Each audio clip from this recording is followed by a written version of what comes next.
How to fix NVIDIA control panel display settings missing. So what you're gonna have to do is go to your search bar and just open up settings over here.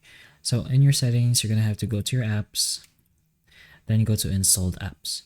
And the installed apps can also say installed apps and more features, but go to installed apps.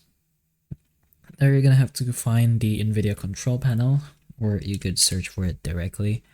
So NVIDIA control panel, go to the more options over here, then press on advanced options. In your advanced options, you're gonna go ahead and reset.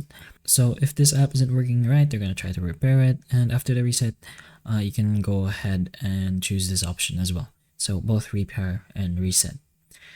So once that's done, go ahead and open up this again, not again, but the Windows panel.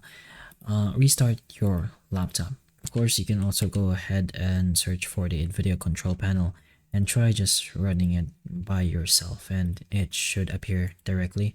You can right click on it and open it in however way you want, but that's pretty much some options you can put in mind to potentially help you with this problem. So hopefully the information of this video can help you, and if it can, please like and subscribe for more videos like this, and that's all.